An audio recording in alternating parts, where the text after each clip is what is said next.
I'm Matt Berry with your latest ESPN.com headline. College football season just over a month away, and one player getting Heisman hype is South Carolina defensive end Jadeveon Clowney. In fact, Clowney is getting top overall pick in the NFL draft type discussion, which means agents will be lining up to sign them.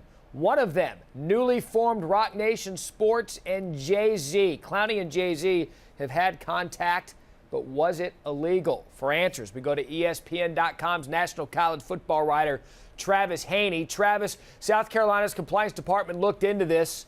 What was the outcome? Well, they confirmed Wednesday afternoon that they had, in fact, checked into it to see if it was permissible, and then by Thursday they satisfied whatever constraints or whatever they needed to look into and said that it was no big deal. Everything was legal, and whatever contact they had was okay. So evidently it wasn't that big of a deal. And frankly, Matt, I don't know if we're talking about it if it isn't Jadeveon Clowney and it isn't Jay-Z. I mean, it's just kind of two big names together that wind up making it a story.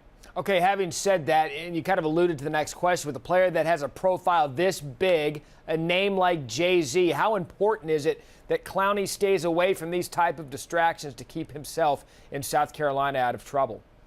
Well, I think it's tough. I mean, with a guy that has had this sort of hype for years now. I mean, he was the #1 overall prospect even out of high school. So he's now dealt with this for 3 years, and it's really just escalated after the hit that won him the ESPY just last week. So, you know, things aren't changing. They're continuing to go up for Clowney, and that's not going to change until the draft, really. So when I talked with Steve Spurrier earlier in the week when he was in Bristol, we talked about this, and he said that he had warned all his guys, not just Clowney, but all his players, that agents were going to be around and they were going to be throwing cash and things at him, and they had to be smart about it. And he seemed really sure that Clowney understood that, and he said that he had a quiet summer. So even when I heard that this was a possibility, that they'd had some contact, based on what Spurrier said, you had to believe this wasn't too big of a deal.